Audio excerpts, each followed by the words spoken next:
அந்த விஞ்ஞானி எனக்கு சொன்ன ஒரு சொல் இருக்குல்ல, அது எனக்கு திருக்குறள் மாநாட்டில் கிடைத்த ஆகப்பெரிய பொக்கிஷம். அவர் சொன்னார், என்னுடைய ப்ராஜெக்ட்ல ஒரு ப்ராஜெக்ட், வானத்தில் இருக்கக்கூடிய ஒரு பகுதியை நான் சில ஆண்டுகள் கண்காணிக்க வேண்டும். அந்த பகுதிங்கிறது நாம சொன்ன ஒரு இன்ச் தான், ஒரு இன்ச் பகுதியை அவங்க கண்காணிக்கணும் வானத்துல. அந்த டெலிஸ்கோப் வந்து பெரிய தூரம், பார தூரம் போய் அந்த இடத்தை பிடிக்குது பாருங்க. நான் அவர் சொன்னது இந்த தூரம், ஆனா அது ஒரு 1000 கிலோமீட்டர் இருக்கும். அந்த பெரிய இடத்தை ஒரு சின்ன டெலிஸ்கோப்ல வச்சு அவர் ஃப்ரீஸ் பண்றாரு. அதை அவர் கண்காணிச்சுக்கிட்டே இருக்கிறாரு. அதுல அவர் கண்ட ரிசல்ட்டை என்கிட்ட சொல்றாரு. அவர் பார்த்துட்டே இருந்திருக்காரு.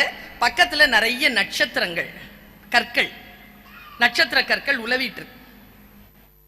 திடீர்னு வானத்துல ஒரு மூவ்மெண்ட் வருது, ஒரு அசைவு. அந்த அசைவு என்ன பண்ணுதுன்னா, இந்த கற்களும் நிறைய அப்படி உலாவிட்டு இருக்கும்போது நடுவுல கேப் இருக்கு. அந்த கேப் வந்து இருளா இருக்கு.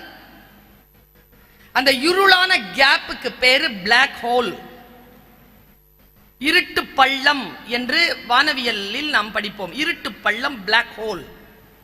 அந்த பிளாக் ஹோல்ல ஏதாவது போயிடுச்சுன்னா மறுபடியும் அது வராது. That's it. இவர் கவனிச்சுக்கிட்டே இருக்கார்.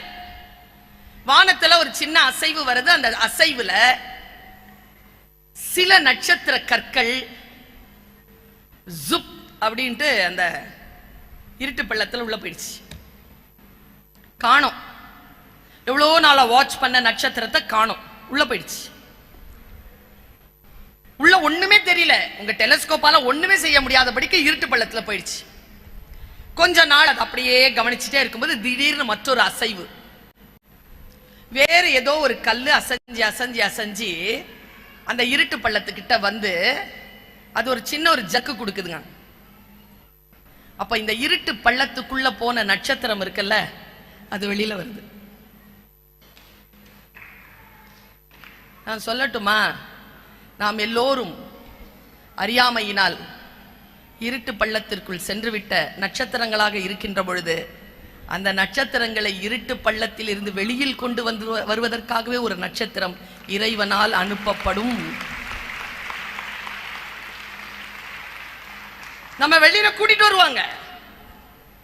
இருட்டு பள்ளத்தை விட அதிகமான எனர்ஜி இந்த நட்சத்திரத்திற்கு உண்டு. அந்த நட்சத்திரங்கள் நம் வாழ்க்கையில் சில நேரங்களில் நாம் நம்புகின்ற சபையில பாஸ்டர்ஸா வாய்ச்சிருவாங்க.